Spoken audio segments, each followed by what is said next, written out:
the Acolyte episode 2 review. I made it through another one. It's going to be full of spoilers. So first of all, when I started this episode on Disney Plus, there was like a 2-minute preview for Disney Plus. It's like I already have Disney Plus. You. All right, one thing from the first episode.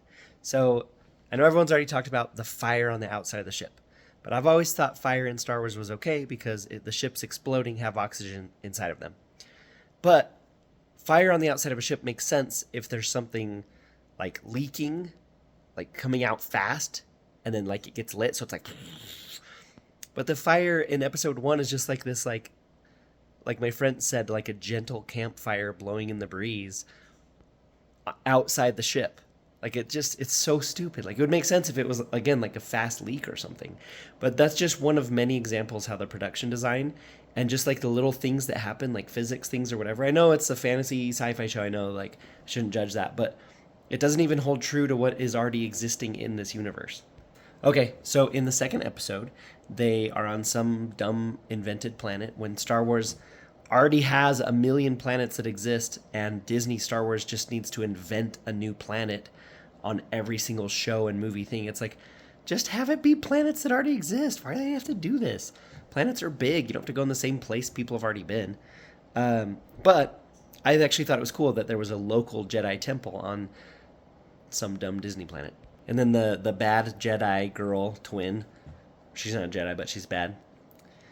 When she says, attack me with all your strength to these people, and it's like a Jedi, why would they just attack based on a verbal provocation? So stupid. All right, I have a genuine question or concern. How are people giving this show positive reviews? It's so dumb and terrible. Like, it's just everything about it is so bad and not thought out. Like, there's a guy up on a balcony with binoculars watching people below him that are like 10 feet below him. It's like, really? 10 feet, you need binoculars?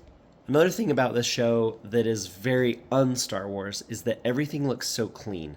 So they do their best to make it look scruffy and, you know, like a galaxy of long time ago and all that, but it's like Pirates 5 where nobody looks sunburned anymore. Everybody just looks really clean, and it just feels like it's made in a studio. I just feel like I'm watching a bunch of people pretend to be Star Wars. So May's old Jedi master sees her tattoo on her arm, and he's like, "What's that about?" And it's just like the most boring tattoo. It's like 2 chunky lines, and she's like, "Oh, well, we had a pretty wild night and we got tattoos." And it's just like, you got the most boring tattoo ever on your wild night. Okay, and then they dropped one of the most genius Star Wars lines ever that was coined in Rise of Skywalker. So in Rise of Skywalker, they're like, Palpatine returned somehow. And in this show, I kid you not, after several years of people making fun of that line in Rise of Skywalker, they said, she must have survived somehow, speaking about the twin in the fire.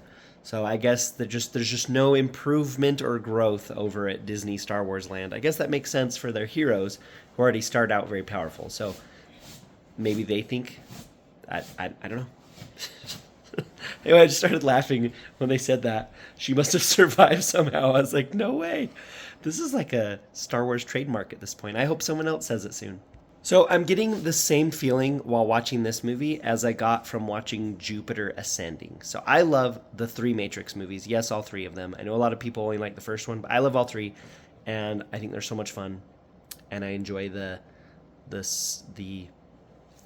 philosophical psychobabble. But when I watched Jupiter Ascending, it was pretty and shiny and had action, but it felt like an imitation of the Wachowski brothers movie.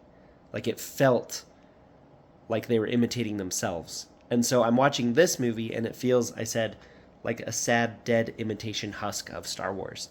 So at least it's not George Lucas making this. It's somebody else. And so this just feels like I'm watching the direct result of when an IP goes ultra corporate. It's just so bad. There's no soul in this. It's terrible. It's like the people on screen. Like, one thing I love about original Star Trek is that the plots are ridiculous and everything looks super cheap, but you look at William Shatner's face and he looks completely in to the situation, and it makes it believable and enjoyable. And I'm watching this, I'm just like, these guys don't even, this is like it's just a job, and they're just doing terrible acting, and then whoever's making it is like, yep, that's good. Let's print it. All right, a lot of people are criticizing the fat Jedi. When I heard that criticism, I was like, the only way that would make sense is if he's a Padawan, because Padawans aren't yet Jedi Masters, so maybe they haven't yet mastered themselves. And he has the Padawan braid. So while it still doesn't make sense because that's their whole life is to be disciplined, being a Padawan who's not quite yet there, give it some leeway. Also, the casting in this show is very... how do I say? They're overcompensating, and there's not a lot of white people. A lot of the white people in the show are out of focus. Like the white kid, the little Jedi children in the first episode, a lot of them are out of focus, except for when they stand up at the end, then they finally get in focus. There's the white Jedi with the super fake beard that is meditating and floating, which is super cool. I think meditating and floating in Star Wars, like comics and movies, I think that is a very cool thing. But he kills himself because he thought he was doing the right thing. So I hate that I'm pointing out that it's a white Jedi or not white Jedi. I hate that because that was never the case before for almost anything. And now it just feels like it's on purpose and it matters and they're trying to say something, and it just takes me out of it. Like, I feel like a few years ago, everything I would watch, movies that had all kinds of different people in them, it didn't matter. People just played characters and you don't notice that. But I feel like now it just is ultra in your face, and so I have to notice it because, I don't know, I just feel like they're pushing it so hard. Whereas before, people of all kinds of, colors, backgrounds, looks, lengths, widths were in movies, and that's just how it was.